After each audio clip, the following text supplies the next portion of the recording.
Salut pe toți frații mei, m-am gândit să scot album nou vinerea asta. Ce ziceți, vă sparge? Trebuie să fac cumva, să exteriorizez energia pozitivă pe care o primesc. Nu o țin doar pentru mine, o part în univers. În spate girofar, pachetul trebuie să îl livrez.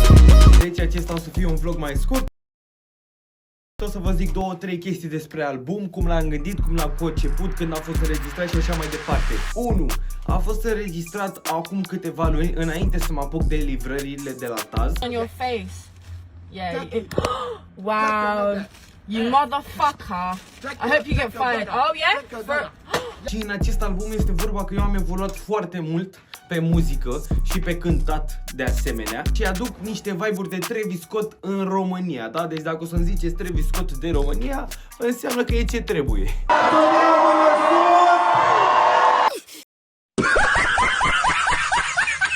Am pus pe Instagram 3 dintre melodiile pe care eu o să le postez. Ele sunt mult mai multe piese. De asemenea, dacă ai intrat pe vlogul ăsta, o să-ți mai arăt niște părți din niște piese. Piesa asta se numește Rostul Vieții. Sunt sigur că orice sacrificiu o să mă ajute în viitor. De asta trag tare, cu asta mă face să zbor. Mi-am proiectat viziunea în interiorul meu, de asta trag tare eu. Iar această piesă se numește Abandon. Auziți.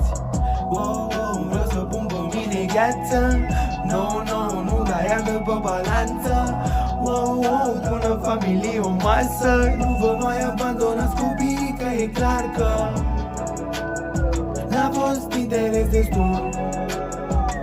Iar aceasta se numește Dumnezeu. Vibe-urile mele sunt ca să dai din cap pe ele. Vibe-urile mele sunt ca să dai din cap pe ele. Vibe-urile mele sunt ca să dai din cap pe ele. Iar acest album se numește Ciobo, un nou titlu, pentru că este foarte reprezentativ pentru mine și soundul pe care vreau eu să îl urmez în cariera mea muzicală și se numește Ciobo, un nou titlu, pentru că în aceste momente în care lansez albumul și când l-am conceput, eu simt personal că mi se pun bazele carierei în muzică.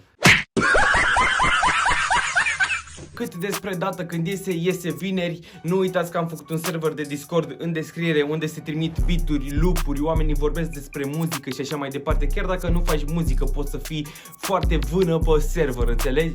Și acestea fiind spuse, nu uitați să dați un like, un subscribe, un comentariu, pentru că pe mine mă ajută extrem de mult treburile astea și să aveți cea mai frumoasă zi și să fiți fericiți pentru că o singură viață aveți. Grrrr! Unde mi-este apa? Unde mi-este apa? Unde mi-este apa? Unde mi-este apa? Apa, apa. Unde mi-este apa? Apa, apa. Unde mi-este apa? Eu beau doar